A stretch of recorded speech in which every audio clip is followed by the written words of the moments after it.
Okay, I'm calling the meeting to order. Can we all please stand, say the Pledge of Allegiance? Richard, would you lead us?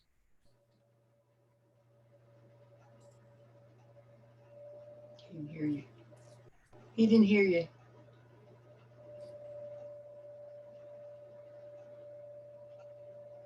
Would you please remain standing for a moment of silence for the 13 fallen soldiers in Afghanistan and all those who serve our country and our community.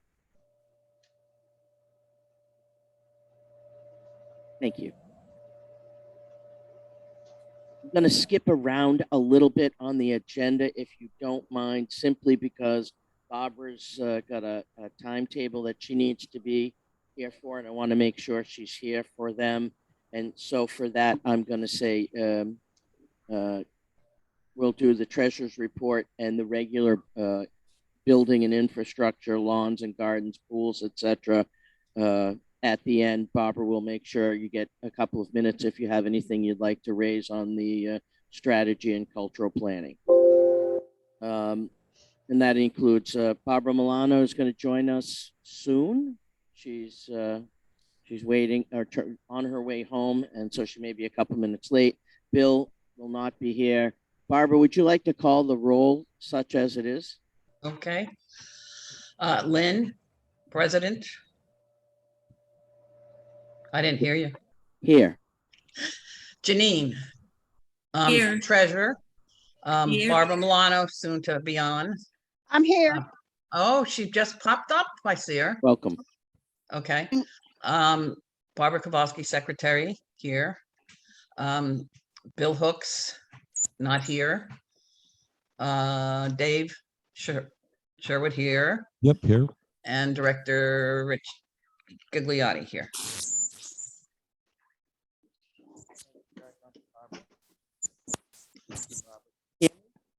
And Rich's doesn't work, apparently. That's what's causing mine not to work. Okay, there we are. I don't know whether they're too close. Yeah, that's better. Oh, that's better for you. Volume's not good. You're breaking up. I'm breaking up. You were Yeah, kind of a Barbara. little bit, but now when Rich walked away, you were better. Test, test, test, test, test, test, test. Just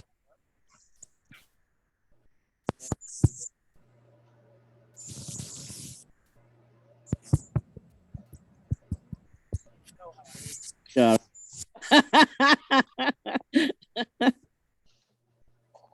Yeah, see, now it's working fine, Richard, and it's full and strong. I think we'll have to share. Hi, Pat.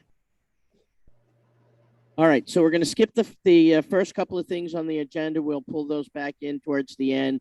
But while Barbara Kowalski is here, I'd like to make sure that we do a couple of things. The first is the review of the monthly minutes. Barbara, do you want to reprise that for us? Heck, I don't know if I can pull it up at the same time. I don't have a printer, so I wasn't being able to pull it up before. Does somebody have it? By the way, I checked this past week with legal and with a number of community forums, and the fact that we have written minutes, that we can send those written minutes out electronically, and that we now post the video of every meeting on the community website. The need to read those minutes in detail is deemed not to be necessary. You can read off only things that are approved and action taken. As long as there's no changes, you can call for a vote to accept. So just letting you know for future reference, Barb. Okay. Well, I can't pull the minutes up at all. So right now, I don't know why. I don't know if it's because I'm on Zoom or whatever. So has everyone on the board read the minutes from the May 13th meeting from, we were going to be looking at them last Thursday. So I assume you have, Richard, yes? Yes. Dave? David? I mean, I'll make Barbara and Janine? Did Dave say yes? I couldn't hear him. Yes. Dave was just looking to remind himself. Yep, I got him. He's got him. Has everyone looked at them? Barbara, and Janine? Yes. Okay, Richard, I'll make a motion. I'll make a motion that we accept the minutes as printed. Do I have a second? Second. Second by Janine. Any questions, changes, concerns on the minutes from the May 13th meeting? Hearing none, call for a Motion. vote on accepting the minutes. All in favor, say aye. Aye. Aye. Aye. Opposed? The ayes have it. Okay, thank you, Barbara. You're welcome, Lynn. The AC. Sure. I won't make any comments about that at all, Santana. It's too hot. Okay, so we have a bunch of new and other business that we need to talk about. Let's start with, how about a reprise of what happened with the backflow meters and what, if anything, we can expect going forward, Dave? Are you ready to Yes. just give a short update on that? And A short one? Yeah. So yeah, this pot calling the kettle black. right. So earlier this year, the city of Delray had mandated for us to do our backflow checks that haven't been done in a while. And now what's happening is every year it's going to be tested. Our testing here went fine. There was just a few of them that needed repairs. So we got all those repaired. We've passed all of our devices. And from now on, it's going to be a yearly thing, not only for us, but for all the condominiums out there and I guess residential, that they're going to be testing every year to make sure that the backflow devices are working and being repaired. In addition to that, that is an additional incremental cost to the budget of, I think, Dave, correct me, between $5,000 and $7,000 a year. That's correct. Yeah. For the testing, reporting, Reporting, testing, and like I said, any repairs. Right. We at one point were under tremendous pressure by the city, in addition to that, to put another series of backflow devices on another water system here, the price of which would have been, it would have been, let's talk about special assessment time. We're talking about between $80,000 and $106,000, and they wanted it done by September 28th. Fortunately, with the help of Richard and Dave, doing lots of investigation and talking to lots of people and getting lots of information, we were able to put a plan together, get to the right people in the city, and the new guy who runs the water for the city seems to be a great guy. He called me immediately based on a letter that I wrote for the board, and based on those discussions and his work to figure out what was going on, it was determined that these new backflow meters that they wanted us to put in were as a result of new code. And at least at this point, they are determined to be treated much like hurricane windows. You know, we're all supposed to have hurricane windows on the outside of our property, but if you don't have them, they don't force you to put them in unless you're changing windows. If you're changing windows, then the expectation is you're putting hurricane windows in. That's how the code works. And that's what they're saying now for us with these devices, that the new code calls for these new devices, but until or unless we're doing a major renovation, improvement, or repair, we don't have to put them in. That always can change. And so there will be some conversations about the potential of a small reserve edition for the possibility of that happening. But as of right now, we have a letter from the environmental engineer for the city of Delray with the city manager and the director of water department or public utilities, I guess, who have agreed that we don't have to do that. Right? That's correct. Yes. I just interject one other thing. If you're interested to see what these backflow meters look like, there's one in the corner of the building right outside here. That one had to be installed. But if you're interested, it stands up. It has to be 14 inches above the ground. And that's what it would look like. That's one of what there's two types. The RPZ, which Rich just described, and on every other house. Hello, there we go. On that's an RPZ out here. That is a little bit different from the ones that are on the house, on every other house or building. They're actually about 8 inches to 10 inches in round diameter. They'll be black on the top. That's a different type of device, but that's the types that all the buildings have, except this one here, because of the sprinklers out front here. So that's not a big deal. Any comments or questions from the other board members? Hearing none, any comments or questions from the people at the audience? Santina?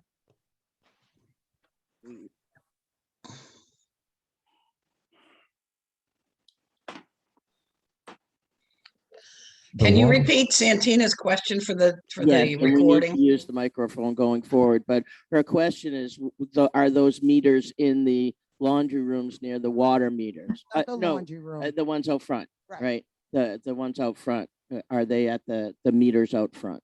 No, they're not the meters out front. The meters, like we said, about a couple feet from the road. These devices are right next to your front door, and it's Okay. every other building. It's not on every building. So then we have approximately 120 of them. No, we have 32. 32. Because it's 30. for the primary water coming into the building, and each one of them handles 2 buildings. Right. So there's one for Okay. irrigation and one for potable water. And right now, we don't need to put in it. We have them all. They've all been tested, and everything is fine. There were a couple that had to be replaced, a couple that had to be repaired. That was all taken care of. The only place we didn't have a device was here in the clubhouse. And so we arranged for that. That was a $3,000 or $4,000 job, but we got it done. It's done. Okay, thank and you. We're all set. Just don't forget to use the microphone for the questions, folks. Okay, hearing nothing else on that, we'll move on to let's go to the budget planning and competitive bidding, if we could. Janine, would you like to lead that conversation? Yep, just a moment. Okay, the Budget Committee met on the 14th of September. We've begun deliberations on the 2022 budget proposal. The final recommendation will be presented to the board by the next Board of Directors meeting in November. It won't be the next, it'll be the November one is the final. And the final decision, although the Budget Committee makes a proposal, the decision is made ultimately by the board. So the Budget Committee will be meeting again, not this week. I'll schedule some meetings next week and we'll continue from there. Any questions on the Budget Committee? Nope, not hearing any. All right. Competitive bidding? Competitive bid, we have, there is a competitive bid going out soon, if very, very soon, on the lawns and gardens that Lynn has prepared. And that is covering all of the grounds, the pest control, the tree removals, any special maintenance projects that we have. And we'll be going out to several contractors. I don't know the number, Lynn. How many contractors? As many as want to take a look at it, because, and it's done, by the way, I've set the dates up so that it's done by the middle of October. All the bids are into us and we're able to make a decision. But I'm looking for individual services as well as all-inclusive. So we have landscapers who are, landscapers who just want to do lawns and that's it, or people want to just cut big trees, or companies that do all of that plus more. So the only thing that's not included is any irrigation service, because we're not going to pay a company to do our irrigation. We can't afford it under any circumstances. So I have those RFPs have started to go out. The ones that have gone out to date have gone out without the dates on them, but this morning I'll be sending something to each of those folks telling them the dates and the timeline. And I have sent out inquiries to probably 15 different companies and expect we'll be hearing a flurry of that this week.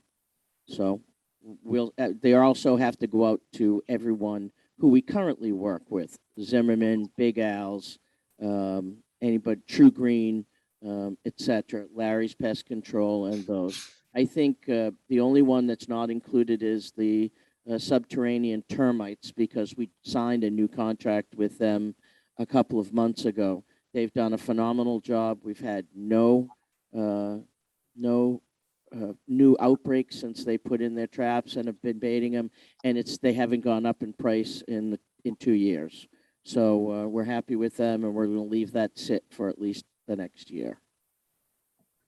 And this will allow us to get the hopefully the contracts awarded and know what the dollar pricing will be, so that we could have accurate information for next year's budget as well.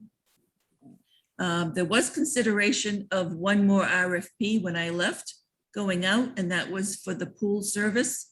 I don't know if anyone has proceeded on that. Bill asked if I offered, because Bill has been out of town.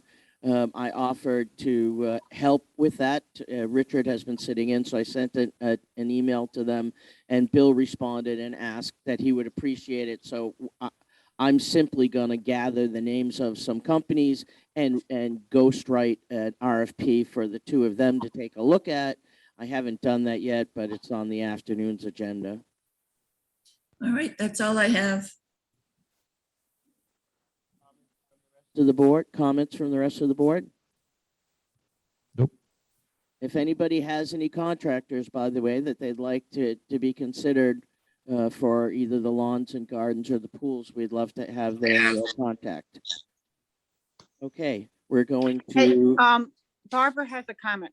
Maybe we could ask the other sections who they use for their pool companies. Yeah, we And have. if they, We have. okay, I have a okay, a list of them that Dwayne Okay. pulled together. okay, I'm not sure it's everybody or whether it's just the ones that Dwayne knows of. Okay. But he's in this afternoon, so we'll be working on that. But that's obviously a great idea. okay. Okay, if we're not going to hearing anything else, we'll move on. We're going to start with the planting form updates. This is a working discussion, not a decision-making process. Dave is introducing some recommendations for some changes, and we want to kick it around for a little bit. And then Dave will take it offline, use that feedback with what he knows and the folks here in the community. And then by next board meeting, we'll be ready, hopefully, to take a vote. Is that good, Dave? Yeah, that'd be fine. Okay. Yep. Take it away. Okay, so basically with the suggestions that I'm looking for from the board, as well as maybe somebody out there, the concerns that I've got are the plants that have thorns, that have. Could you talk a little louder, please? Sure. Can you hear me now? Talk as loud as you Okay. can. Okay. So again, the concerns that I have are the plants that have spines, that have got thorns. Obviously, poisonous plants like oleanders and stuff like that. We're trying to shy away from that.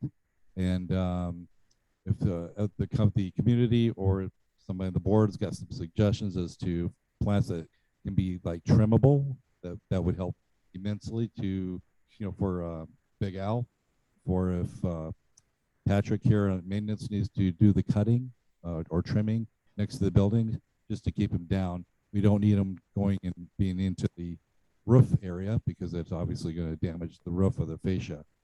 So we're kicking all this around, and hopefully by next month we can have some new forms out.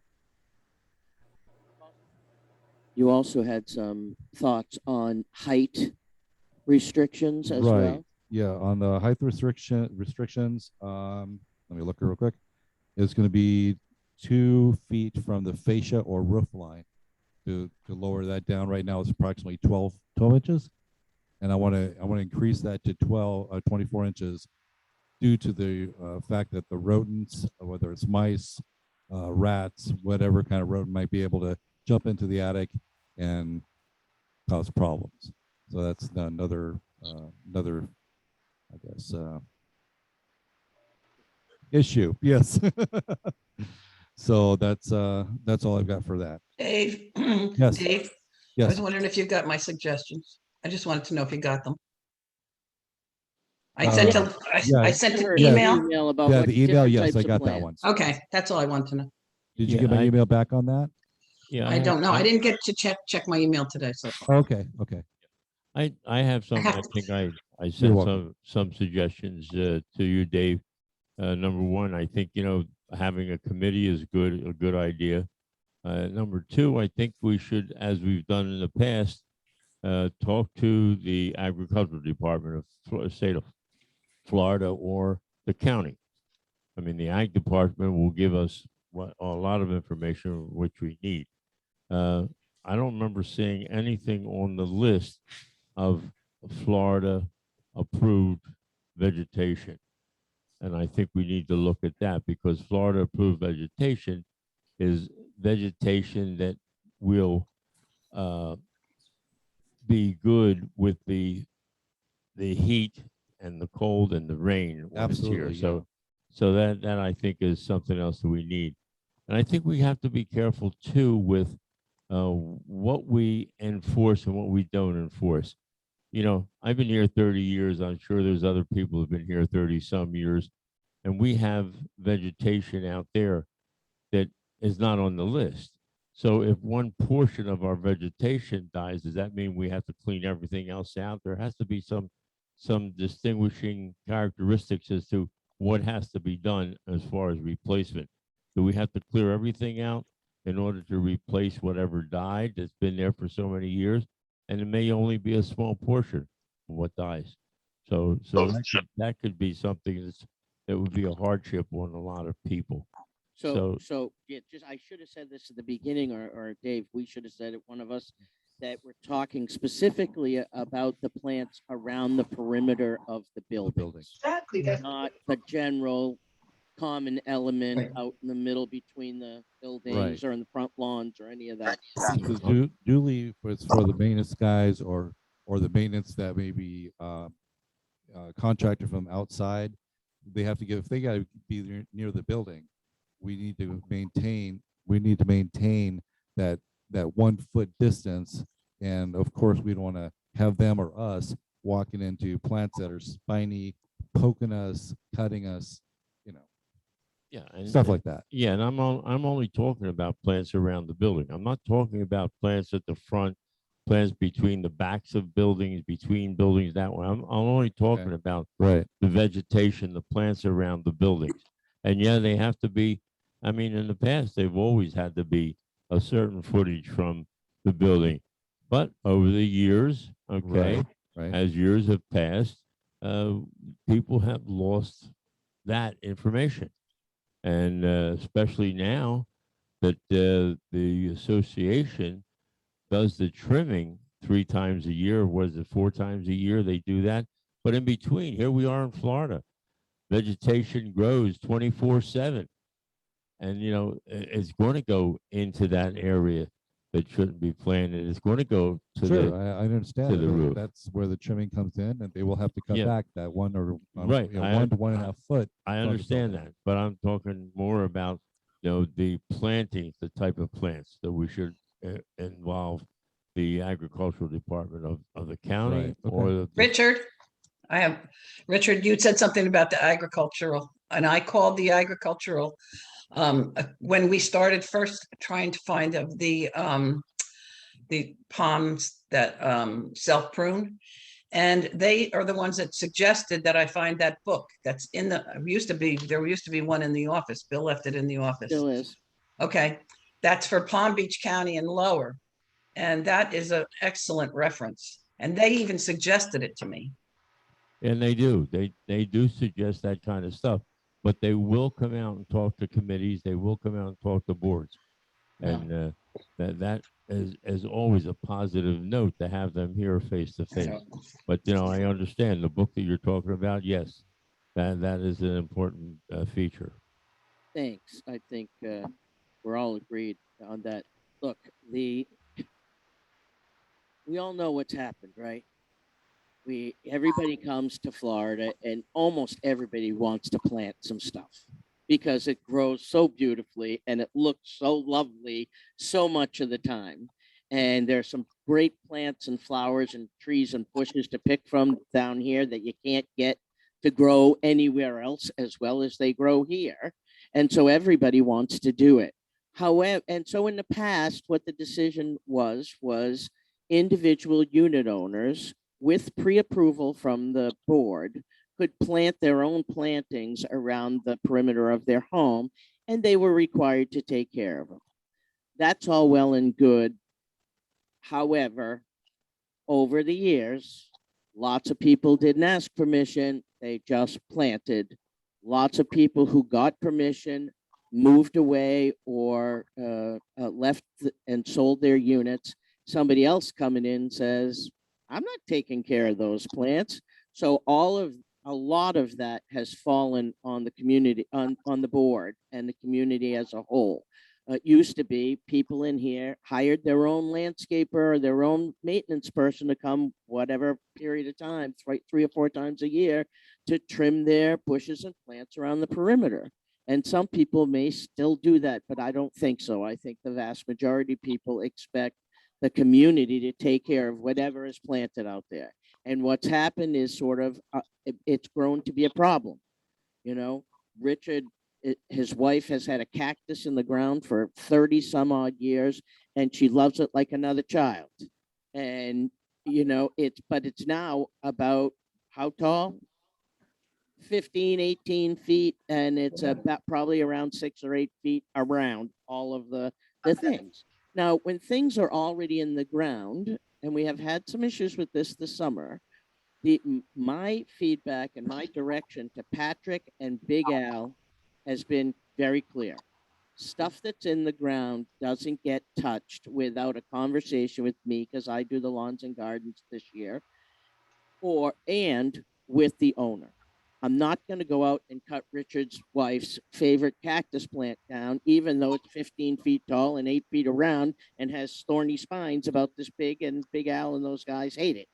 I'm not going to do that, but we may have to have a conversation about what happens someday down the road when they decide to sell or move on, and what happens to that thing when that dire day happens.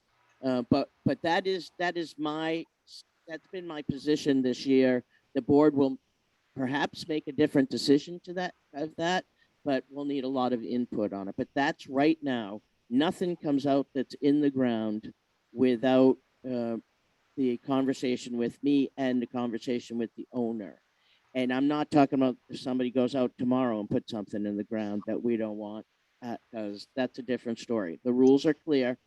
Some people are following them. We're trying to cite people by letter and violation when they don't ask permission. And so that's my color for the story.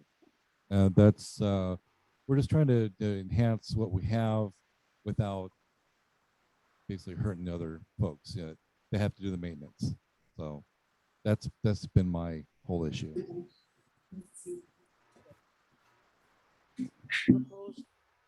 Are there copies of the proposal on the desk or anything? All right. So we should get some copies of that for folks to be able to look at. If anybody has any questions, concerns, or ideas, call Dave or email Dave, and he'll be happy to. I'll put a whole bunch of copies up here, right in the pool area, where the pool room. Pool room, yeah. Yep. So if anybody wants to come over, they can just take copies and look at it from there. Then get your suggestions, and we can go from there. Great. We'll also be looking for people on a committee this year to just look at the front yards and what's going on in the front yards. Not the perimeter of the house, but the front yards. We've taken a lot of pine trees down that have had diseases, and we don't have a uniform approach to how we remediate that area. And I think we should, because otherwise the reality has been and will be that people will get tired of waiting for something and they'll just put something in. And then we've created another problem. Okay, anybody else have any comments, questions, anything?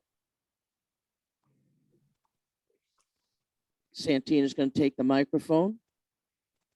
Oh, Oh, she hasn't let go of it yet. no, I haven't.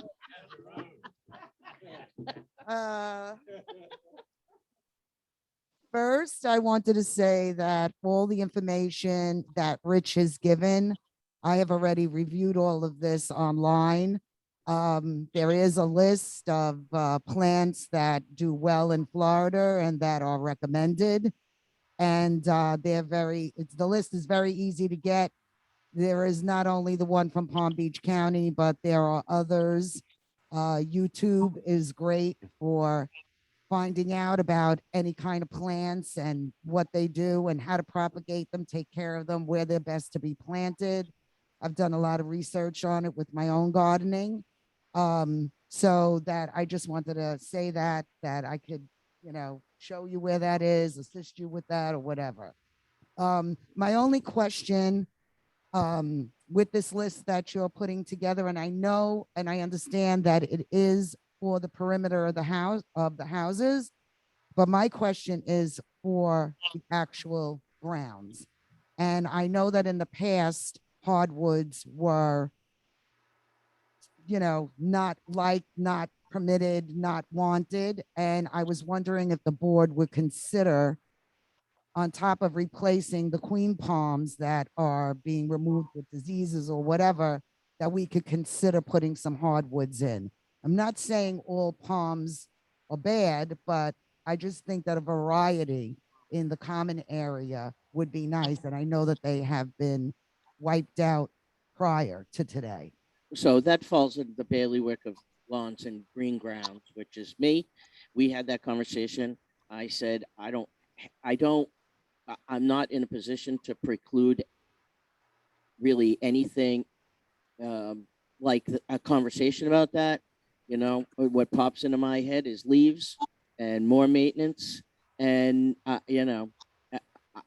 so, but we'll have the conversation amongst the other options that there might be. You are correct with maintenance. Right. You are correct with leaves. You are correct about that. But there is a beauty of the hardwood. I'm not saying go around and plant 50 of them, right, but I'm saying, 1, 2 here or there. They're great for shade. They're beautiful. Yeah. We just can't just plant palms. No, we have to have a variety. Well, we are in Florida, and that people do love their palms in Florida. I think the backs of Court West and Terrace West are amazing. I wish in retrospect that we had the financial wherewithal to do that for the whole place, to put 2 of those in the back of every unit, because they look it's like a corridor out there, and it's beautiful. They're beautiful. But no, we'll take up options. I'm sure Barbara Kowalski, who like you is very interested in the planting and foliage and fauna of the community, will be active in that conversation. Right. We'll put the conversation together, and it will be a combination of beauty, resiliency, and health, and ease of maintenance, as well as beautification for the entire community. Yeah, because there are trees that don't even go above 20 feet. Right. I mean, I'm not saying that hardwoods have to grow to 60 feet, that we need that kind. We'll have that conversation. But there are some. Well, thank you very much. Any other comments, questions? What's that? Gladys, I know you're waiting. I will talk about that shortly. All right, notice of bank change. Janine, are you ready to talk about that? Are we talking? Yes, I am. Recently, I think last week or the week before, we met the office personnel, and Lynn and I met to see a presentation given by Centennial Bank. and they're offering the same or more opportunities for us. With our present bank, apparently this last couple of months, we've been having a difficult time aligning with them. They make some changes to their processes, and which does not align with our system. And it just creates a big problem. We're on the line with them forever, trying to get information. They want certain people to respond to them and be present, someone on the board where that just isn't feasible for us. We have our office personnel there to handle these various things, and we want that to continue. So Centennial presented a good presentation to us, and they're interested in serving condos, unlike the last bank that we are, the present bank. And so we are deciding to go with them and hopefully have them all set up by the end of the year. They do offer the same ACH, the automatic payment plan that goes out of the individual's bank right into ours each month for the maintenance fees. And that would be a very easy process for us to change. Anyone who's presently a member of that program, it will be automatic, and there may be some paperwork that you have to sign. But that's the first thing that we could probably implement, and with no problem. And then obviously welcome any new members for that program as well, because it is a very effective and quick way of paying your maintenance fees. There's plenty of training that will be provided. They'll have meetings in the clubhouse if necessary, individual help even. Wherever we need some training or advice, they will be there and give us that information. They offer obviously we looked at the other banking opportunities and we're interested in those. It aligns with what we want. And again, just to let you know, we hope to implement by the end of the year and don't anticipate any problems, but I think it'll be a good fit for our condo association. Janine, I think it's time to change. When we went into Florida Community, but they got bought out. And since then, I know I changed mine out of there like 6 months ago. But the one thing we did ask for when we went to Florida Community was that if we could get like free checking for unit owners, as you know, and they bought in on that. Florida Community bought in on it. I don't think the new bank would have, but maybe we could ask that just as a nice perk for people. Yep, we can look into that. I think there's more investigation we have to do, because we have changed banks primarily because they were bought out by other companies. I don't know Centennial. Who was the previous owner of Centennial? There had to be another bank. I don't know. And they're located in Boca. And we had banks here that moved to Boca, then they were bought out by somebody else. I think we need to do some really clear investigation before we decide that we want to switch all of a sudden to a new bank. Well, so I'd like to comment. It's not a switch all of a sudden. We've been having trouble with Synovus for well over a year. Me too. In the last couple of months, it's been a horror show with entering data. They've made errors, big errors, like double entries, transferring monies for double times for our reserves. And when we call them to try and figure out why they did it and get them to back out, they are, in my opinion, because I've heard the conversation, rude, unprofessional, uninterested, and basically difficult. They wouldn't talk to Terry Marie or Dwayne on the phone. They said they weren't signers and therefore they couldn't talk to them.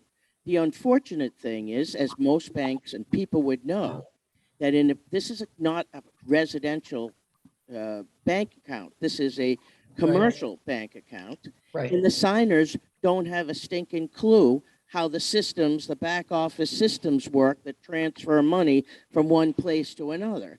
Our bookkeeper and our office manager, they know exactly how it's done because they run the systems for us. And so for them to ask Lynn, or Janine actually can probably do it because she had to step in a couple of weeks ago to run some payroll. But for them to ask us detailed questions and not allow our people and office personnel to have access to these files, which they have on their own computers, is absurd. And I was here for 45 minutes on the phone with them, and they transferred us from one person to the next to the next. And then they finally said, oh, we'll get back to you. And guess what? To this date, crickets, nothing. I don't want to wait a long time to make this decision. We had Centennial in, Barbara Kowalski, myself, Janine. We've been focused on trying to figure out what to do about banking and the financial situations that we find ourselves in. And the conversation that with Dwayne that we had with Centennial was, in my opinion, very impressive. They have a specific division that focuses strictly on condominiums, not on homeowners associations, not on commercial banking, but on condominiums. This woman, who is our account manager, she and the people in her organization do nothing but condo business. That's all they do. They're not in the Treasury Department, who sometimes is the go-to guy for condos. This is what she does, is do business with people like us. The prices that they're talking about for it's a free first year. The prices for some of the work that has to be done are incredibly reasonable. They have offered all kinds of options, and we can ask about the checking. I don't think that happened, but we can ask about whether they'd be willing to throw in a free checking to our people. But every question we asked about every problem that we have, Janine, sign in anytime you want. Every question that we asked about every problem that we've had with Synovus, chronic problems, they were able to answer simply, succinctly, and successfully in the best interest of the community. Do we need a motion to make that change? I don't disagree with what you're saying, okay? But every bank that we have interviewed has said and promised the exact same thing. And then they were with him for a while. Then all of a sudden, we were the bank right here on Atlantic Avenue. And then they moved to Boca. And at that point in time, we had to change our docs in order for us to go to Boca and do that. And then all of a sudden, they became terrible. And every bank that happens with every bank. So my only comment is, I really think we shouldn't just do it right this second. Wait, we have another meeting in October. Let's talk to some other banks. There's a big condo association meeting in October 14th. There are all kinds of banks there that we can even ask to come in and talk to us and pose the same questions to them. Just as we go out on bids for everything else, we're talking about going out on bids for everything. I think we need to spend more time with the banks also. Well, I'd be happy to hear from Janine. Barbara also has a question on the floor. I'll be happy to answer. But, I'm anxious to make the move. And this is one of those ones where if it doesn't work the way we want it to, we can change it again. Unlike signing contracts with people for years and years on competitive bidding. But Barbara, you were going to say something, and then I'd like to hear from Janine. Yeah, I was going to say, first of all, I went to a lot of banks to change to Florida Community, and they were a great bank. I'm telling you, they gave us whatever we wanted, and we had two people that were assigned to us. We could call anytime. Synovus took over, and it went downhill, and that's why I took my money out of that bank. The thing is about waiting too long is that we did this a couple of years ago, and the ACH stuff got screwed up, and then it was hard to correct because it takes them a long time when you change banks. It takes them a long time to switch it over, the ACHs. So I would suggest, I think it's too late to go if you're going to go to the 14th, to go looking for banks. I would like to see it happen as soon as possible just for the convenience and not to get screwed up where we don't have money in the beginning of the year. That's what happened to us. We didn't get the money from January.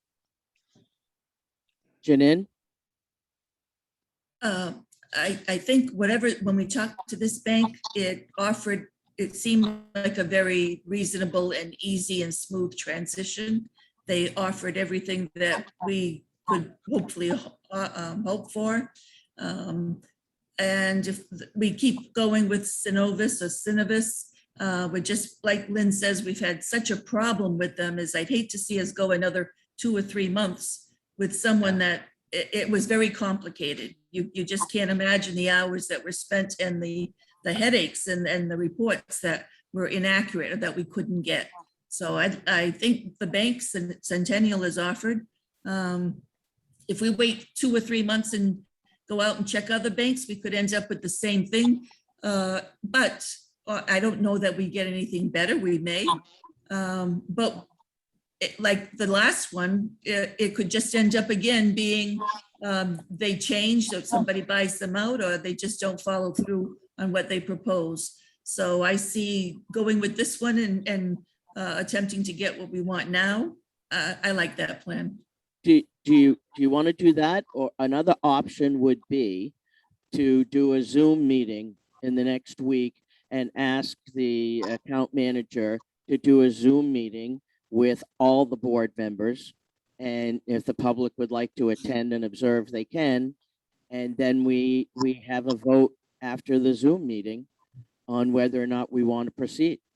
They would be very happy to do that for us. They offered any kind of information or help in that area. I could set that up. Any comments on that from anybody else? No, you want to make a motion to do that? I think that, Wait a minute. I didn't, Barbara Milano? I know that a Zoom meeting might be interesting, but we've never had a lot of, we've never had a public Zoom meeting to change banks before. I feel comfortable voting today because you guys have done a lot of work on this already and met with you. You feel comfortable? If you guys feel comfortable, I have no problem voting on this today. So unless I mean, other comments from folks, I'd ask for someone to make a motion of something. I'd like to Make a motion go that we ahead. accept. Okay, go ahead. Dave has the floor.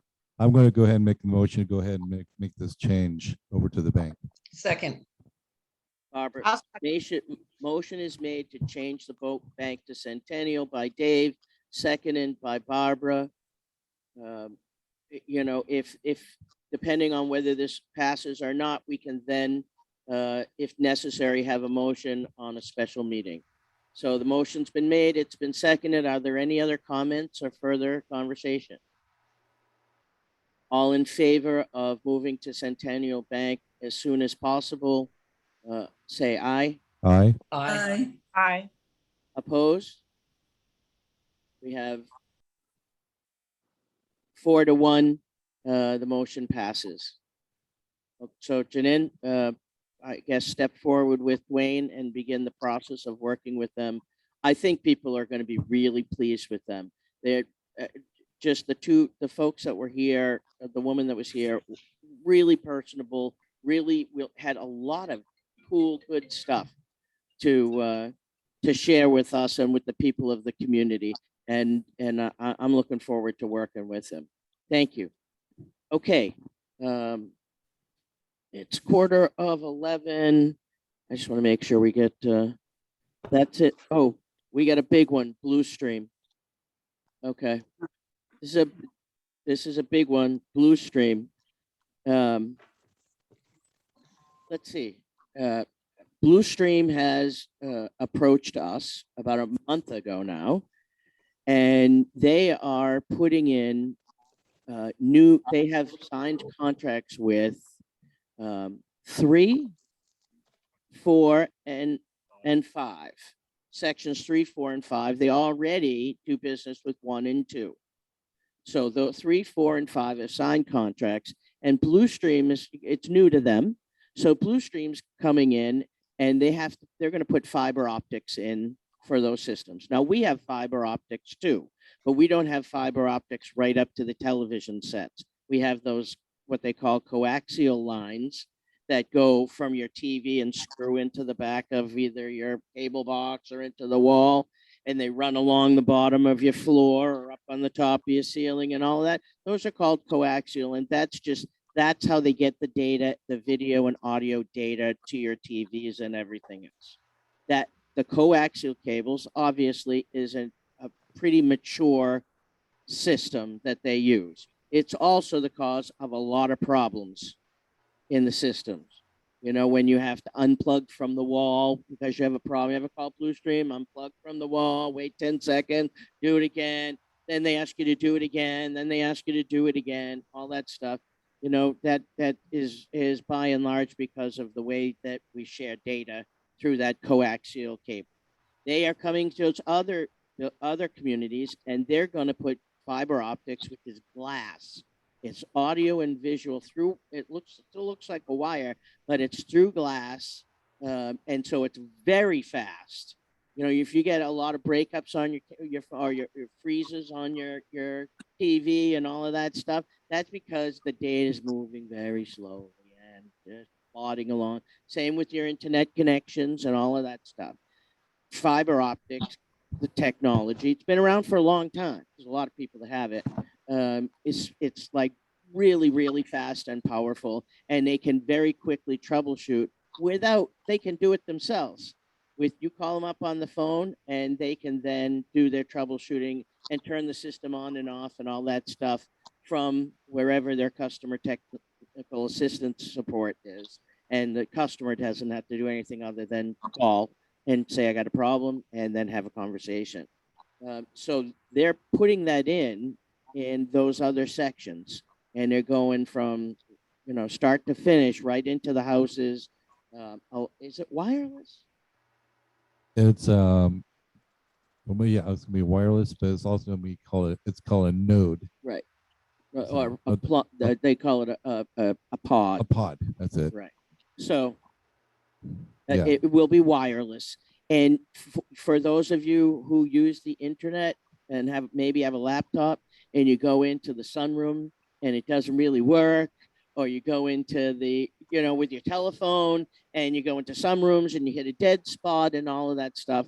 A lot of that is because everything's coming in over the internet now. And the farther you get away from that modem for your internet, the tougher it is to get that good, strong signal. So with these new systems that they're putting in 3, 4, and 5, they not only have the fiber optics to each individual unit, you will also get these things called pods. And it kind of look in a way like little air fresheners, you know, like the Renews-It air fresheners or whatever you get that you plug into an outlet. Those you can put them in.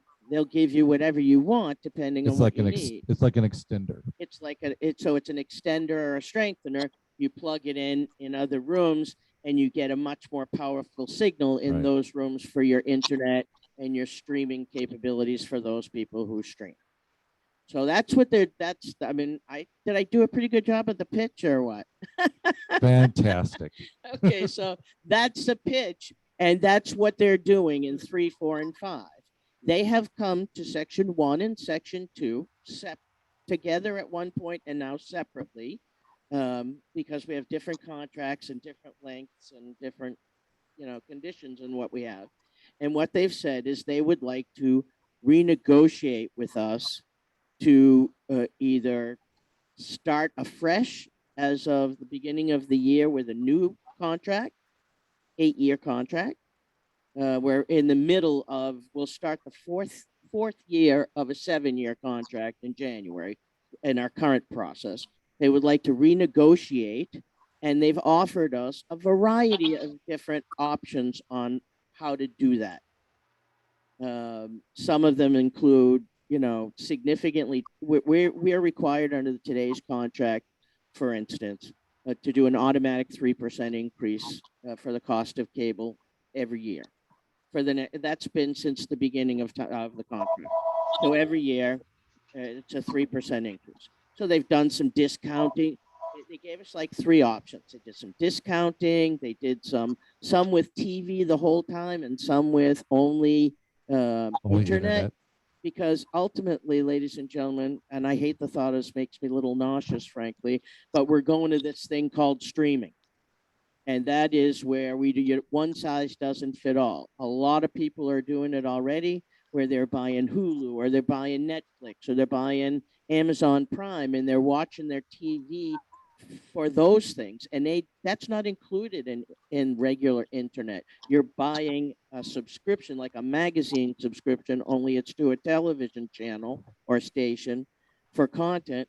And people, you pick and choose which things you want. We've all heard about smart TVs. That's what they're there for. You see things called Roku or Fire Sticks or all that stuff. That's where the world is going. And so, some of these extend how much time we're going to get with some of these options, how much time we'll have with TV and internet. Some shorten it. It all depends on what the community decides we would want. In addition, they have not offered any cash.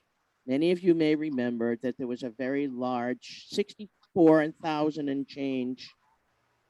A sign-in fee. 74? 74. Door fee. A door fee, also known by people like me as a signing bonus. And they gave us that as sort of a sweetener when they were putting in the system, because that first year, a lot of times there's a lot of problems, as it's turned out to actually 3 years of a lot of problems. But, that's cable. We had the same problem with Comcast. So all of that stuff is they've put all those kind of options on the table. The speed numbers go exponentially up. We're at 200 millibytes per second today.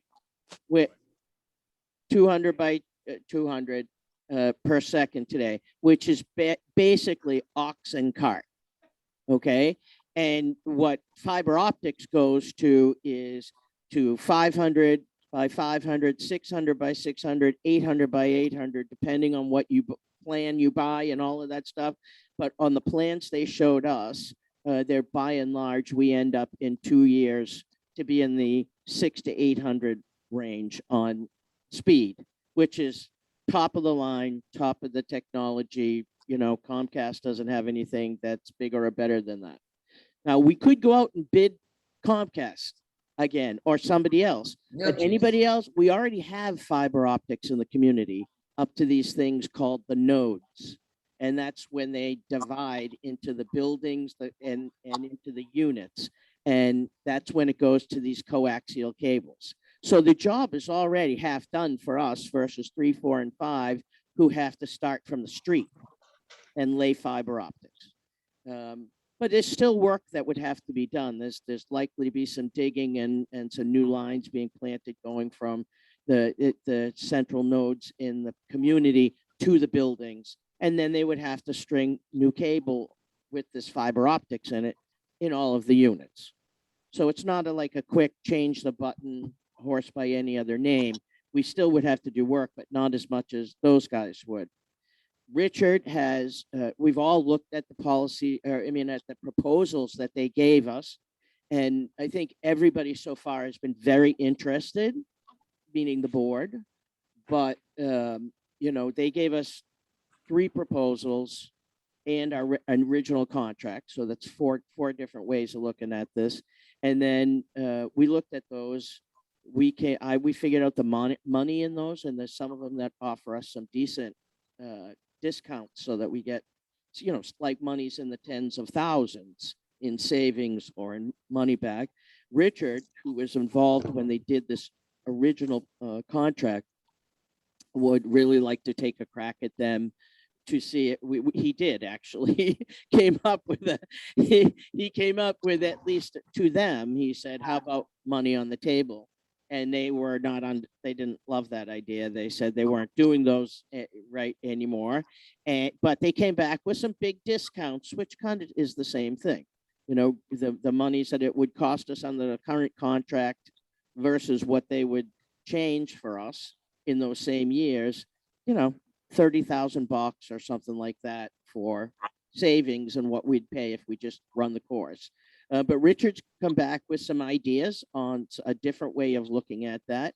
So I think he's excited to have a conversation with Blue Stream again, but the rest of the board didn't get to hear this whole thing. So we wanted to make sure we put it here, and we would, I don't know, do we need a vote to continue to look at this, or are we just looking for feedback from the board to consider some options? I guess I'd like to know if we can make a good deal with these guys and get this fiber optics in here and piggyback on the work they're doing with 3, 4, and 5, whether there is enthusiasm on the board for us exploring that. We, of course, would have to come back for a vote on any contract that we did. And I'm done. Lynn, I think, you know, Lynn, if we're in the negotiations, okay, we really didn't present anything to them. Okay, they came back and said, okay, here are things that we can do, and you can save this kind of money, that kind of money, this kind of money. Yes, I did ask them about a door fee, and they said not at this time unless we reconsider a contract. So I came up with a proposal for the committee to review, which would give us money in the bank right off the bat, and it would step up all the things that we have presently. Their proposals, you were still going to have the 200 by 200 MBSs, and I'm saying we're going to go 400 to 400 MBS. And then in 2 years, we would go to 500. 2 years after that, we would go to 600, which is the top of the line. When we went to Blue Stream originally, we had the top of the line. The 200 was the top of the line. Comcast had nothing out there at that point in time, but Comcast has more out there now. So I think we need to push forward and get Blue Stream to do what we really, really need and want. So the question is not to get into the weeds of the various options and proposals and counter proposals, one of which is yours, and where the board needs to all get that proposal, and then we sit down and chew on it and do the comparisons, and we're supposed to meet on that again. The question that I have, I think, is whether the other members of the board who have not been involved in these conversations have an enthusiasm for us exploring this and seeing whether we can get a better deal and get the fiber optics installed by potentially rewriting the contract from January through whatever that year out is. Comcast, we can't talk to them because we're under contract for the next 3 years with Blue Stream. So Comcast doesn't want to talk to us, or nor will anybody else, because we can't sign a contract with them because we're already committed for 3 years. So Blue I'm Stream, in favor. I'm in favor of. wait a minute. I want to say something though. we got you, Barbara. We got you. Okay. So go ahead. Lynn, Barbara, I would like to say that I was on that committee too with, and the one thing I learned the most was that if you think we could go to Comcast or someplace else, I say that we would never, nobody's going to even want to talk to us. We had AT&T, we had Verizon, we had a million different people. They didn't want to talk to us because we're too small. And if all the other units or all the other sections are going to go to Blue Stream, then we'd be too small for anybody. So I think it's good to keep doing what you're doing and talk to them and trying to work that way. I agree. I do too. any comments from the community or any information? Well, I just have one question. I do not have computers or anything like that. Does that make anything different from mine? I don't know if you heard Gladys, but her question was, she doesn't use a computer. Does that make a difference? And No. so the answer is no, it doesn't. No, and for that was those who have every company computers, said not that. only do they get a much better TV experience, but and a phone experience, but they also will get a better internet experience. Santina has a question. I Comment? just wanted to say, I think that the whole idea is wonderful, great. We need to definitely improve the speed, and whatever the board could work out with that would be wonderful. The one thing that I did wanted to say before the season starts, that we had tried to get Wi-Fi out at the pool, and the board approved we buy the extender, and we did hook it up. And yes, we did have great Wi-Fi reception at the pool after that. But I think Terry Marie was complaining that it was slowing her down if other people were out there using the internet, Wi-Fi internet, while they were out there and she's in there trying to work. So she said it was a problem, and that, I don't know. Yeah, it's still, I hadn't heard that. I'll check back with her. I hadn't heard that. The problem Terry Marie has is at 200 Mbps. Yeah. She's working with huge, financial Files. documents Yes. and enormous amounts of communications through the internet, and trying to run reports for the various directors and the accountants and everything else. It's just, the system isn't meant to handle that kind of stuff. Yeah, if you're writing mom and dad emails to your kids at college, or you're keeping a little, Excel spreadsheet on the side for your home business or something, 200, I guess you get by on, but not when you're running a commercial operation. So Absolutely. yeah, they would be delighted, I right? mean, Dave? right. Yes. And right now, I just got done hooking up some new cables for her. Right. Can you hear me now? There we go. Yeah. I just got done hooking up just last Saturday some new cables for all the computers in there, as well as the router that's Right. help the extender. Okay. Right. I So was just that's, concerned with the yeah, she's season directly starting. connected by cable where people out there are Wi-Fi, so she's going to have a faster connection anyway. Wonderful. Yeah. That was I my thought there was concern. two boxes.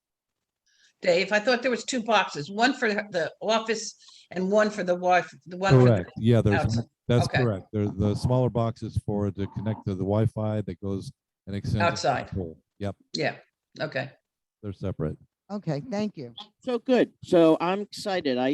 Any of the proposals currently on the table, be they Blue Stream proposals or Richard's proposal or anything else that anyone else is working on, all of them bring benefit to the community in terms of financial savings for the community, whether we get it cash in hand or we get it at discounted rates. Right. Who knows? The biggest question after the money is, how long do we commit to them for our TV packages? Because right now, that's a Blue Stream package that we get that's uniquely put together and priced for us. And as we said, over a time, that's going to change. And so any contract we sign is going to start to move away from that TV package, so that, because nobody knows what's going to happen 3 or 5 years out with the TV packages. That's where the money is. The And internet is not where the money is. But that also allows us to compete with other people for the TV package Right. portion of the That's the where you'll have the service. opportunity to bring in Comcast if you want to, or Blue Stream for that matter. Right. Yeah, yeah. So, Santina, Can we try to negotiate with Blue Stream to get a better TV package? Because the one we have really is, Richard's working on something. He's yeah, got they something need in to his add mind some here. channels, because the package that they give us is very, very small. Yeah. And if you don't stream, you're in trouble. Right. You can add a, you can add a, It's all about the money. It's all about the money. So the fact that we got packages with HBO and Netflix and 250 billion channels most of which nobody ever looks at, is, it fit the budget at the time. If Right. you're in Comcast sitting in a private residence today and you had the package that we've got today, you're without a telephone, you're talking about $129 a click. And we are at about $62 a click today.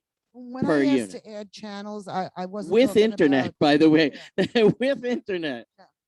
I wasn't really talking about streaming channels like No, I'm HBO talking about the regular regular, guy, right, regular broadcast. channel. Yeah. The You can, basic, you can add one Basic that's, cable, correct. When we signed with Blue Stream, okay, we were with Comcast, and Comcast offered us nothing more but a tremendous rate increase. right. And we had maybe a few more channels. We had no HBO. Okay, we didn't even have music with Comcast. We had some other channels, but we didn't have the things that people look at today. So they only offered us an increase in rate, and just their cable, just their cable TV went all the way up to just a few dollars less than $50 a month, and we're paying right now $30 a month for what we're getting. Right. We do have HBO. There's HBO. We have HBO 202, 203, 204, 205, 206, and then we have HBO on the other channels. And if I remember right, I seen somewhere on the channel that we're also going to be receiving Cinemax. I've seen something on the I think it channel. was free. Was that a free I Cinemax? mean, it's like a week. Yeah. One So, week. Just is they're it just free? throwing Okay. people a bone. So It's they just hope a you'll go trial sign up period. for it. Okay. Barbara Kowalski had spoken up, and I want to make sure that we get her comment. Oh, I think I did say my comment. Oh, But, okay. I thought I heard you. But yeah, oh yes, no. To Santina, what Comcast offered was not what was lower channels than what we have now. Blue Stream upgraded to another height, but I can tell you, for $22, you can get another bunch of channels. So, and I found that is a good deal because I have Comcast down and right now I have Comcast down the shore where I am, and I'm paying $219 for slower speed and less channels. So I had to upgrade to get what I got for Blue Stream, and it's costing me $219 a month. Wow. Yeah. So we're just a little distracted because I happen to notice someone pulling in with a big tanker. Oh, Jesus. And I just said, Don't let him over the bridge. I should close the curtains during this meeting because I just saw the tank. I don't know what he's doing. Don't let him over the bridge. Oh, okay, cool. So I don't know who it is, but it's supplies. Patrick's getting over at the shack. Wanted to make sure he wasn't going over the bridge. Okay, Right. So it sounds like we have enthusiasm all around from the community and the board. And of course, any negotiated contract will come before the board for a vote once we hammer it out. But I'm excited about it. I think I think people are going to be really happy with the improved services. I'm not saying we won't have trouble, I'm not saying that, this is a construction project. It's not as big as the first time, but it's a construction project. And, people don't like people digging in their yards, and they don't like people coming in to put new wires. And sometimes you get the technician who does a beautiful job and your house looks cleaner than when they got there. And sometimes you don't get that lucky. So that, and first timers with getting stuff, it's going to happen. But we'll work through it, and that should be part of the conversation. Should be dedicated specific resources for us for at least the first 6 months for any caretaking that needs to happen. They will come in, and they are going to come in whether we sign a new contract or not with them. They are going to come in, and they're going to start having some meetings for the community. So if you want to learn how to use your remote better, if you want to learn how to use your DVR so you can tape shows, or you want to learn how to use on demand so you can watch different movies, or how to stream or any of that stuff, we were very clear. We need them to be more of a face on our community, and they said we're happy to do it. Win, lose, or draw with the contract. We still got 3 years together, whether we sign a new contract or not, and they're just waiting to hear from us what we need, when we need it, and they'll start having some things here. And I think that would be a great thing. Once the season gets going, we'll help people with that. Okay, Barbara, I know you have to go. I'm sorry. Yes, I do. Anything else you want to talk about before you take I off? just wanted to, the only thing I wanted to know is if we're going to change the November meeting to not November 11th. I would look for, we've had people on both sides of that. So I would look for a motion to change the November meeting, and we'll see how it pans out. Could I have a motion by I'll someone? make that motion. Barbara that we Kowalski change- made the motion because it's Veterans Day, to change the A date of the national meeting. holiday. A So you'd national have to- holiday. There are you'd have- parades and other celebrations and memorials around. The topic came up that some people thought it would be a nice thing to do, to have the meeting that day and have a small celebration of our own, and perhaps do a coffee and donuts thing. I second for our Barbara's own motion. thing. So that's why the conversation's up. Dave, are you seconding? Also, No, yeah, Janine just did. Oh, Janine seconded. So the motion is made. Are there any other conversations that we want to have about this before we go forward? Is it possible maybe to make it on a Tuesday versus a Thursday? The Tuesday, this is for a Thursday, correct? The 11th of November is a Thursday? All we're voting on is whether we change it from Veterans Day to another date. Okay, yeah. Well, right, but we don't need that as part of the. So we got to do the all in favor? Yes, so if there are no other comments, I need to hear from the board. All in favor, signal by saying aye. Aye. Aye. Aye. Opposed? Aye. Opposed? It is 6-0, no, 5-0, sorry, I abstain unless it's a tiebreaker. So it's 5-0 approved to change the date. And I will let you all know what that date is. Please let me know if we'll try to do it the same week. If there's any dates that you're not available, I'd really like to hear about that real quick. Okay? And maybe Janine could figure out when she needs to have certain things done by. You know, I do have the dates already. We were planning on having the proposal done by the early November, like maybe November 1st or 2nd. okay, So we should be ready for that, whatever day you pick that week for the meeting. okay. Okay, So we'll take it, thank you. we'll take it offline. Yeah, we don't- See you in October. No. Okay. Safe Thank you, travels. Barbara. Thank Safe travel. you. See you in October. Okay. Bye. Bye. All right, we have taken care of new and other business, which was really good. A quick note before we get into the reports. We started this conversation at the abbreviated meeting last week, and that is we are still in the throes of COVID issues, as we all saw a couple of weeks ago when we shut the clubhouse down and sanitized and had to let people know that we were exposed. We have a sheet that we keep at the pool, and we've had it out there for a year and a half, I think, right, Pat? Year and a half. And it simply took some language from the legal community that stated that if you choose to use the pool, that you recognize that you may be putting yourself at higher risk of contacting someone with COVID, and that you accept that responsibility and that you hold the club harmless for that. I would like to propose that we should have a similar waiver for the use of the clubhouse or people coming in and out of the clubhouse, simply because you know, we don't know where people are going to get it. We try to sanitize, we try to clean, you know, but, you know, we don't have any rules in place for mask mandates or vaccine mandates at this time.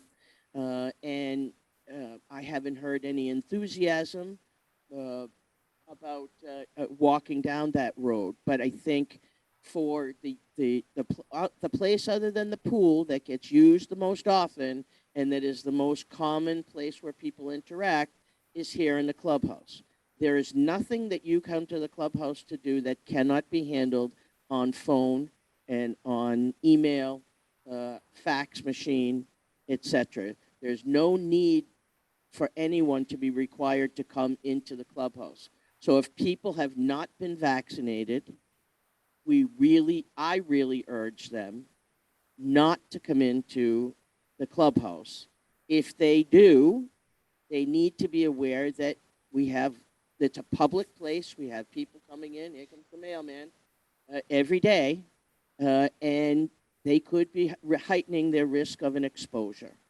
Oh, come So I'd like to ask if one of my compatriots would make a motion that allows us to put a similar waiver for the clubhouse access in place as we have at the pool. I'll make that motion. Dave made the motion. Do I have a second? Richard, I'll second it. Barbara seconds as well. Any comments about that idea? Did you give up? Wait. Did you gave up your microphone over there? Making sure it's up in the up position and then pop it into the top. Yeah, it's done.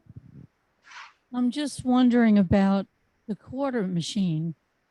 If someone's unvaccinated and they need quarters, why can't they come in here with a mask on? They can. We're not saying that they're banned from coming in. All we're saying, you can come in anytime you want. All we're saying is that we want people who are coming in here to recognize that by not being protected with a vaccine, that they could be exposing themselves to a higher risk of being around someone who has COVID. And so we just want them to know that, you know, we live in a very litigious world. And, you know, there are millions of people with lawsuits for contracting COVID in the United States today. And they're going after their employers, they're going after their supermarkets, they're going after their country clubs, they're going after everyone and holding them responsible for their exposure to COVID. Now, I don't know what the likelihood is that they will prevail. I suspect many of those will be settled as nuisance claims. We had a nuisance claim in here settled a couple of years ago for someone who tripped and fell, and it cost us hundreds of thousands of dollars. And we didn't think it was valid. We didn't think in a court of law it would prevail, but the insurance company believed that it was worthy of settlement. And so we can't afford that kind of stuff. We do our best to keep it clean. We bought the machine, we invested in a commercial grade machine to sanitize in here. And, you know, we're doing the best we can, but it's just a statement of fact today that anywhere you go, you're susceptible. And especially if you don't have the vaccines, you're susceptible or have natural immunities. I was just wondering if it would be a consideration of the board to, not for people like Terry Marie and our office manager, excluding them, but for people who walk in here, for there to be a mask mandate, to just have a mask on if you're walking in. So it's a conversation that the board may decide that they want to have. You know, I have had COVID, I had natural immunities, and I've had my shots. And I don't believe that I should have to wear a mask when I come in here because I'm not susceptible. Well, not you. I'm not talking but I about mean people anybody. like other Anybody. people, like, Well, that's the point. We're trying to tell people if you haven't been vaccinated, you're at higher risk of being exposed. And so, you know, even if someone comes in here with a mask on, if they touch the doorknob and you touch it next and you haven't been vaccinated, you're at a much higher risk. And, you know, that's just the world we live in today. So will we have further conversations about mandatory, you know, things it's likely that we will. But for the time being, the question on the floor and the motion that's been made is, can we use a waiver form similar to the pool form for people entering and exiting the clubhouse? So, Thank you. I'm hearing nothing further from the board. Can I have a signal by saying aye? Aye. Aye.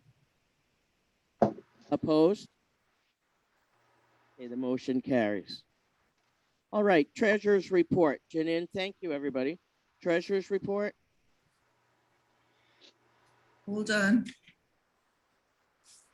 Barb, Milano, while she's pulling the treasury stuff together, you want to talk about the summer sales and rentals?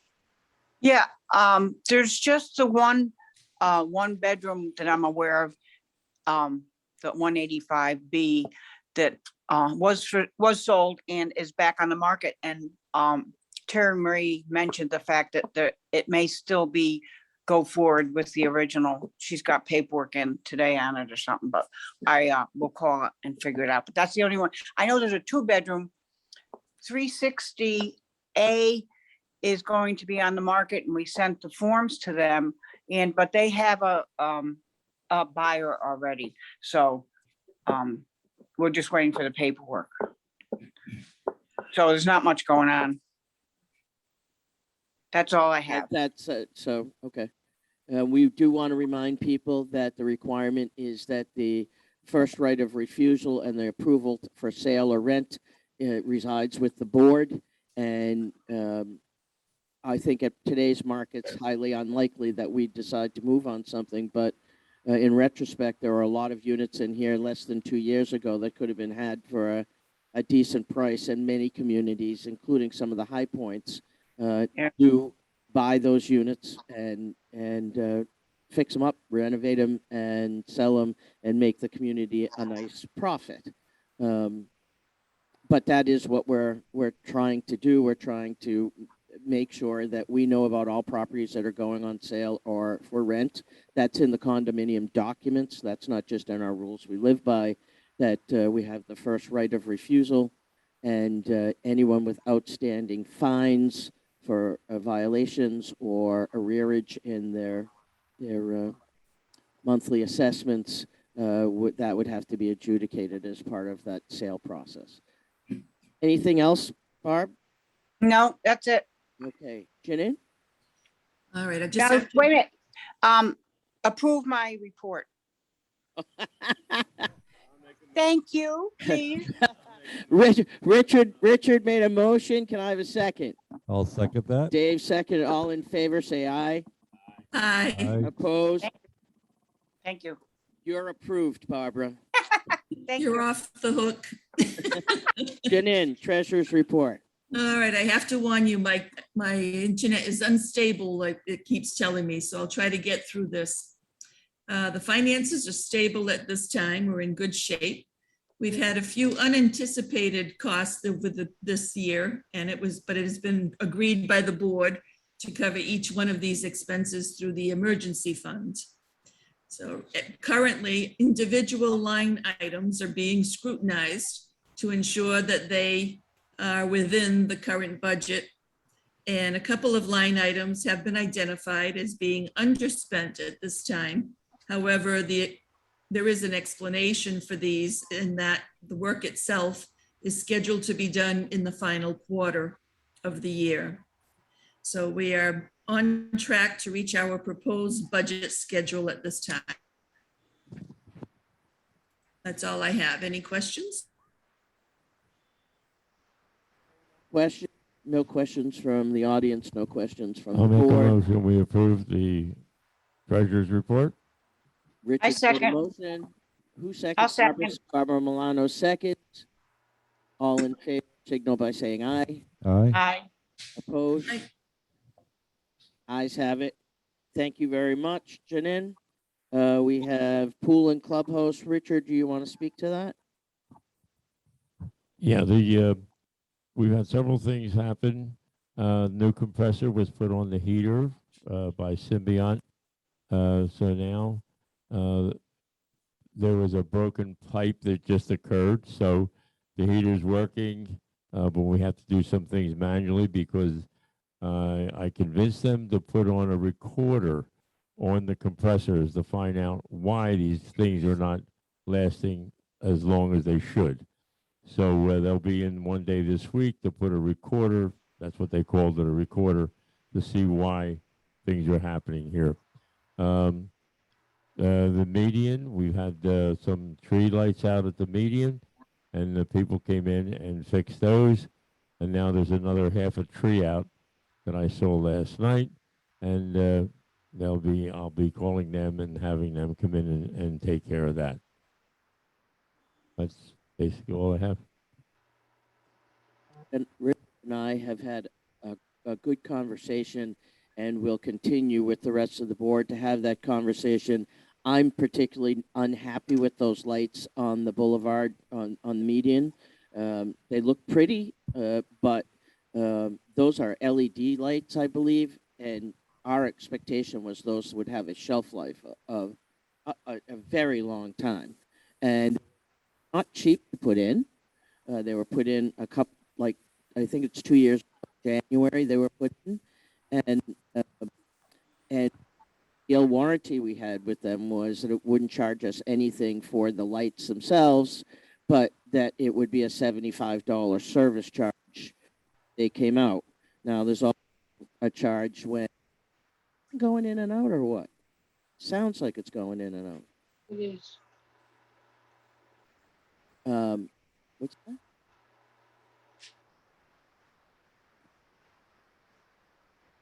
Test. We we paid good money, and we've spent about $1,500 over the course of the last year and a half, and it will probably be closer to 1,700 for 2 years in this free lights warranty, just pay for the visits thing. Now, some of that's because the weed whacker or the mower runs over an electrical thing, or something else happens, wind blows something out or whatever. There is some of that, so it's not all them. But we need, if we're going to have lights up there, and I think we should, and I love the white lights. I think it's a classic look for us and for Florida. I think we need a discussion with that company and any other company we want to about getting something more durable as a system. It also probably will require us to look at the electrical service to those lights, because right now it's like a box sticking up out of the air, 3 or 4 every 2 or 3 trees, and they get knocked over or run over or broken on a regular basis. So that will come, but right now that's part of the conversation for the budget committee and between the board members, right? Right. Okay. Can I have a motion on Richard's Pool and Clubhouse? I'll make a motion. Barbara Milano makes a motion to approve. I'll second it. Dave seconds. All in favor, say aye. Aye. Okay, Barbara Kowalski is gone, so we're not going to have, I don't think she's got much to report on the strategy and cultural planning piece because she hasn't been here. She'll be here shortly. So then it's buildings and infrastructure. You, Dave. I made that mistake too. You need to put your phone on mute. I did mine a little bit ago. Sorry about that. Scofflaws that we are.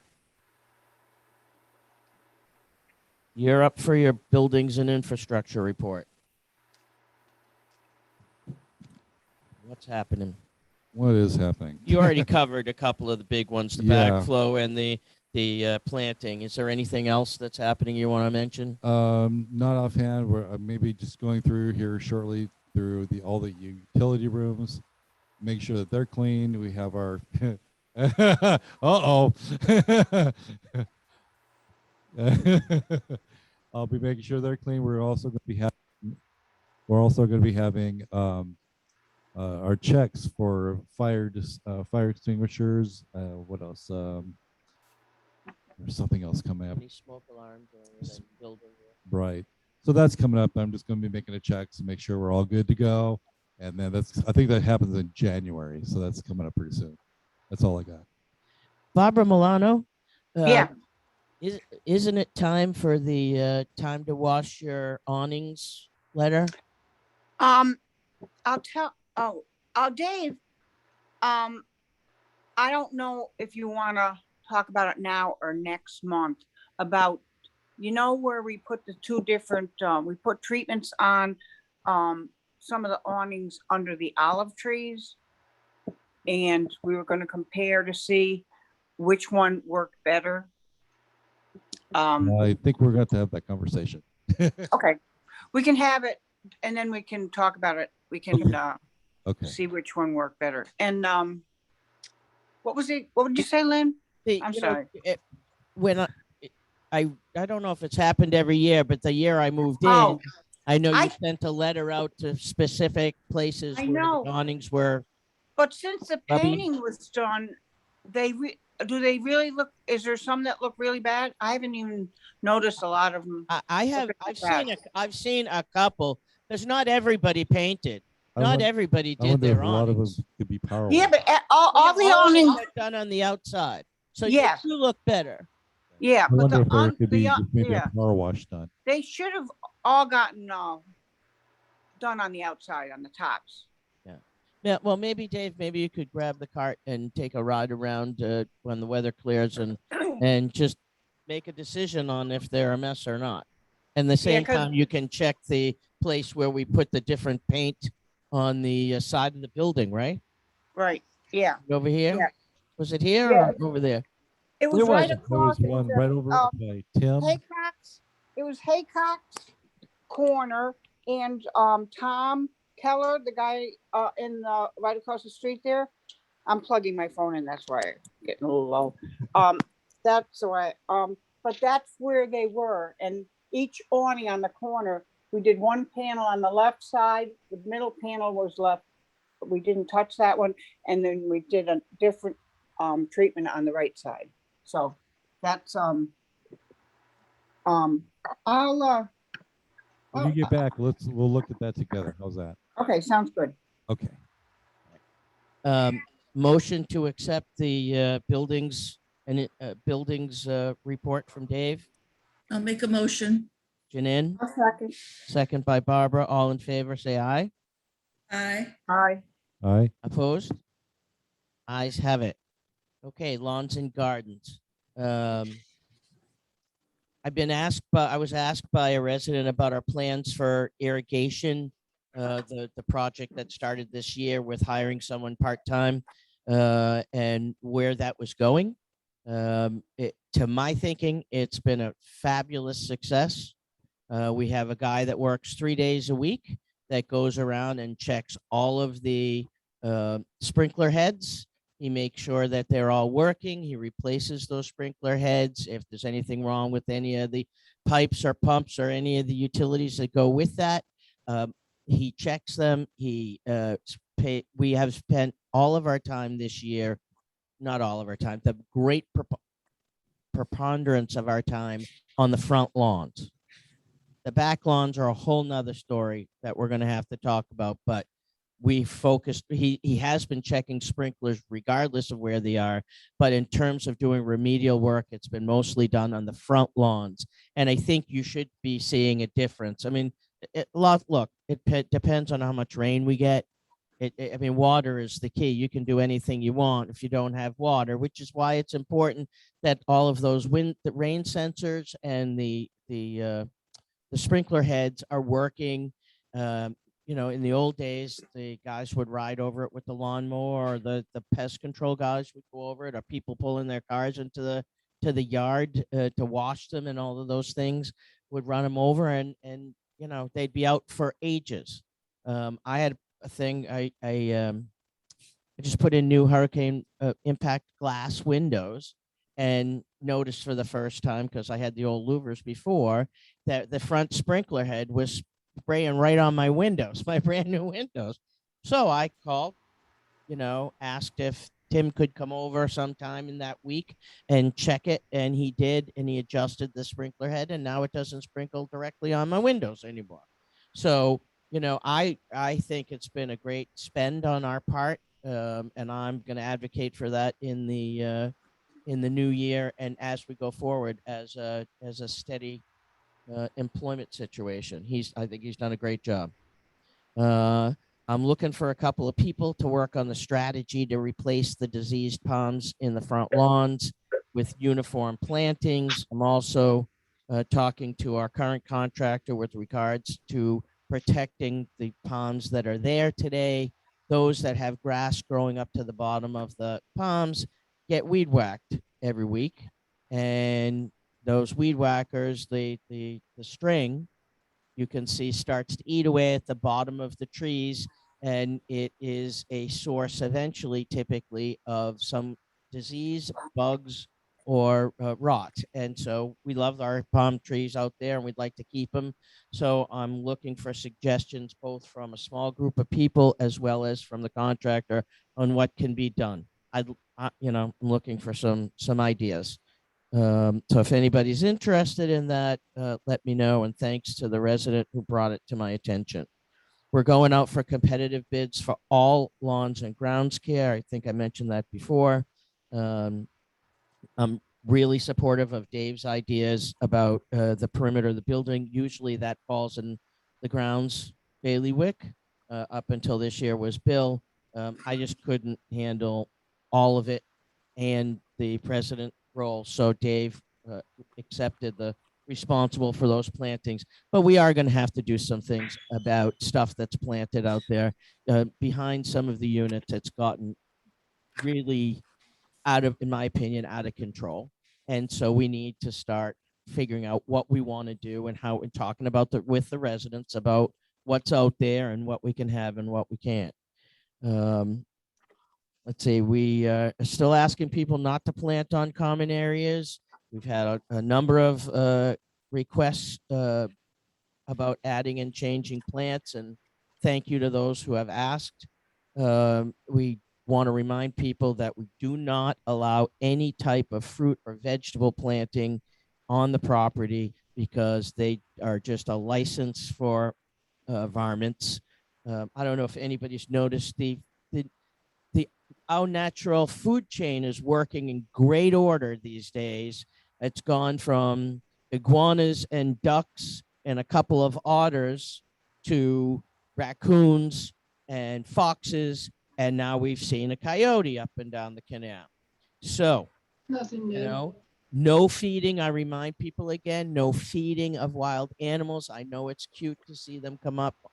If, by the way, Gladys and I last year had the experience of watching those otters have breakfast on behalf of the ducklings, and it was an ugly thing. So let's not but that's part of life, right? That's a natural cycle. That's the way it works, and that's why ducks have lots of babies, I guess. But we don't need to be feeding those animals. If you see them, great. You're a lucky person if you're near the canal and you see them. Otherwise, we just need to be careful for that stuff. What? An otter? It's looks like a beaver, and and they're adorable, and they go under the water and they get little faces and they swim and it looks like a beaver. Hey, only they have very sharp teeth. The Christmas palms have all been trimmed, all 106 of them, and we're waiting for the arrival of Zimmerman to do a full thinning and trimming of the olive trees. We expect them within the next 2 weeks, but we have told them they have an open billet to come anytime if they have a cancellation between now and when they're scheduling us.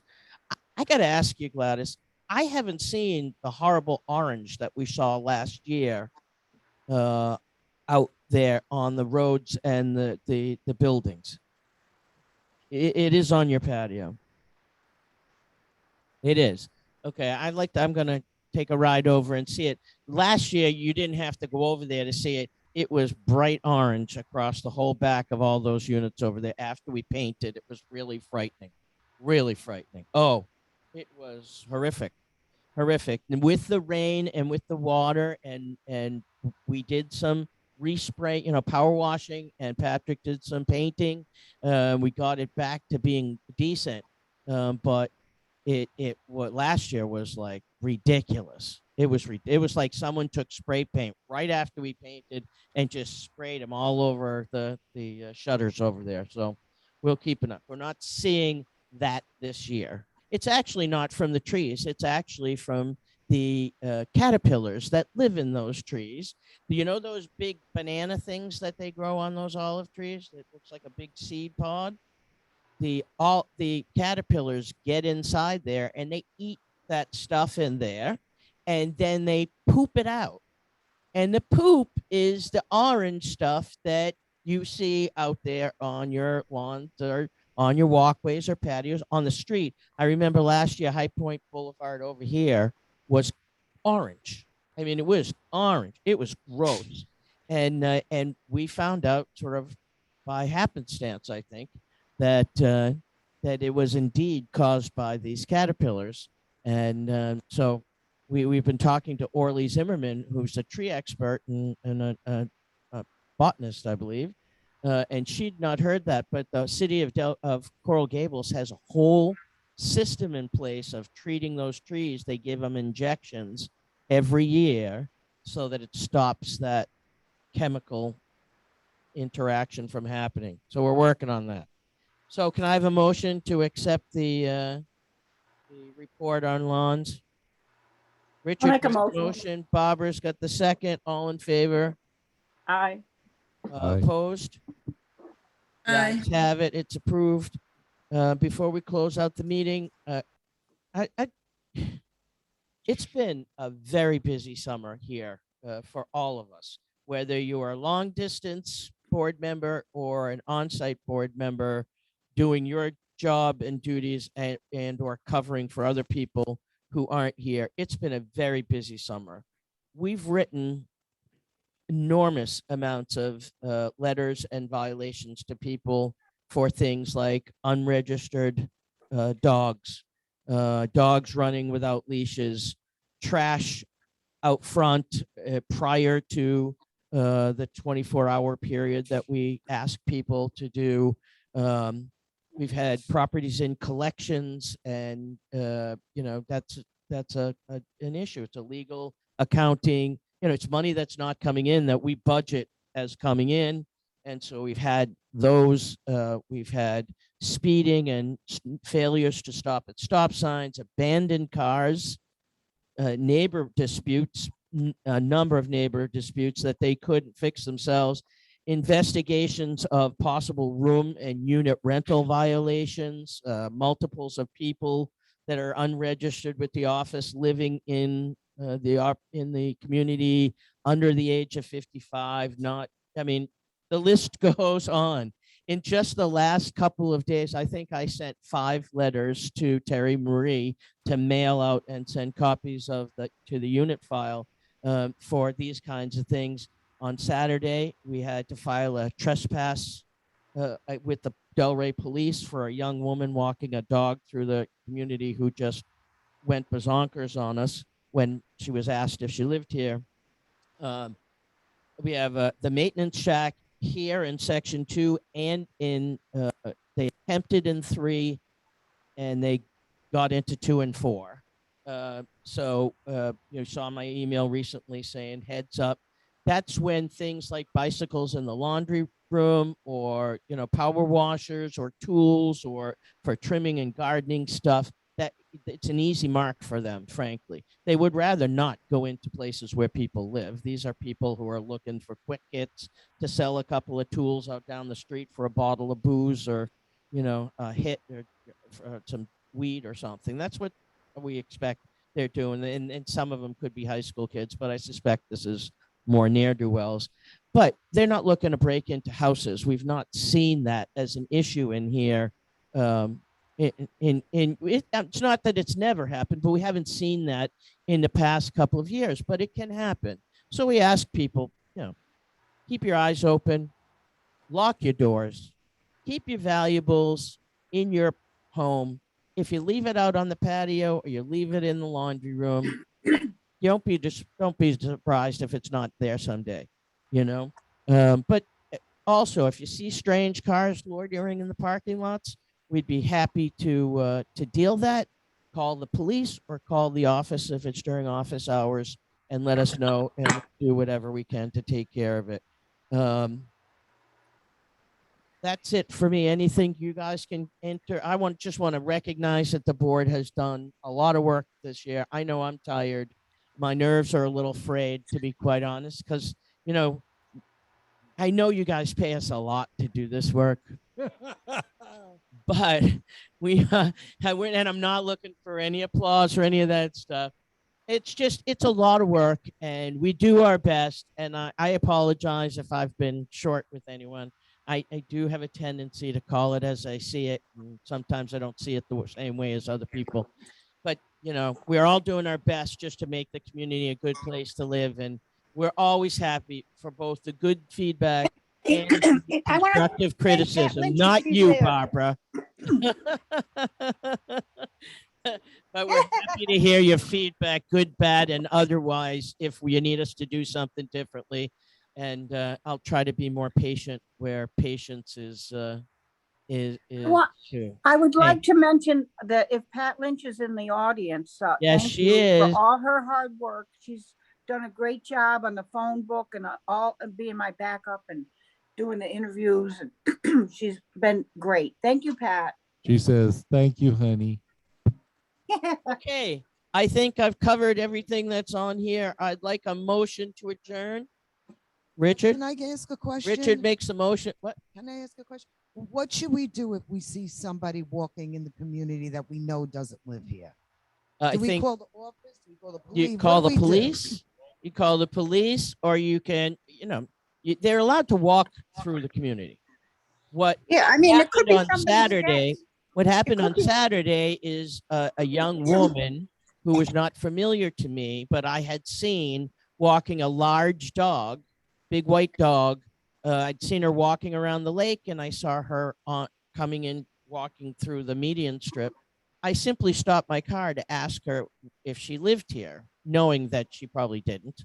And she said yes, and then she corrected it and said, "Well, I live in section 2." And I began to explain to her that we don't allow dogs in the community unless they're owned by residents and they go through the registration process for service or support animals. That's all we allow. And she went completely bazonkers. I have never heard language like that in my lifetime, not even in like a movie or something. I mean, this was really, well, you know, it's always possible, but she pretty much did. She had a gun right between her lips. She was nasty to me. And my sister was on the phone. I'd been talking to her on the hands-free, so she was listening to this thing. Bottom line is, I called the police. The police came out. They talked to her. They talked to me. Because she wasn't willing to listen to any reason from either me or her father, who showed up, or who owns the property in the other section. She doesn't. She's too young, doesn't belong here. And the cop, we decided to press a trespass violation on her. If she and her dog are here in the community, we have the right to call the police So and have this her is arrested. considered private property. This And is if private property. this is private property, and if people who do not live here are in the community, walking through shortcuts, whatever, because I live all the way at the end and I see this all the time, it's considered trespassing. Yes, we have always considered ourselves good neighbors, and we allow people to walk or ride bikes or traverse on our streets on their way to somewhere. You know, it is an entry and exit way for people in the other sections. We have the unfortunate nature of having openings at both sides of the communities at large, so that people do use it for cut throughs. We've always allowed people who are walking from one place to another to simply do that. This young woman was told by the police, along with her father, if she wants to get to Atlantic Avenue, she needs to put the dog in the back of her father's car and get in the front seat, and he can drive her there. You you know, and I don't even like that. I didn't want to do that. And if they came over here today and apologized and behaved in a normal manner, I would say, yeah, you can walk your dog from here to Atlantic if you're going to your friend's house over in Homewood or something. You know, we're neighbors, you know, that's what we do. But people are not supposed to be cutting through. Richard and I just talked about one this week that happens all the time. You know, but it's also, I think you need to be careful about, you know, approaching people. I think if it's a regular person on a regular habit that they're doing it, let us know in the office and let us decide whether a couple of us will go over and talk to the person or whether we'll just report it to the police. Um, you know, most people we've dealt with, we just say, would you mind staying on the streets? You know, we had a guy riding his bicycle and down the canal with his dog the other day. You know, if I lived on the canal, I wouldn't want some strange guy with no shirt on riding his bike with his dog running around free in my backyard. I mean, it's, you know, it's not appropriate.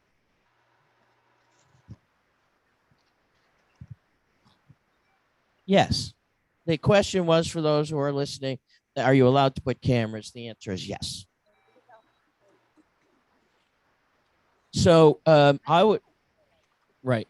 So the problem with the security lights can be that what works for you is a spotlight on camera for a neighbor. And so in the past, we have on occasion allowed people in very dark areas at their own expense to put those lights up, and they are allowed, have been allowed in the past to hook them up into the community electrical system so that the community pays for the light. It's not very much money for those things. And it is a boon to the community to have some of those extra lights in the very dark areas. But before you put them up, I think the best thing to do would be to call Dave and ask him if he could come over and take a look at it. And the two of you can work on it. And you also need to let your neighbors know that that's what you're thinking and make sure your neighbors are okay with you having the lights out there too. Some people don't. Right. That way there's no Go on. arguments between the residents and everybody's happy. Okay, the motion is on the table to adjourn. All in favor, signal by saying aye. Aye. Aye. Opposed? The ayes have it. We are adjourned. Thank you, everyone.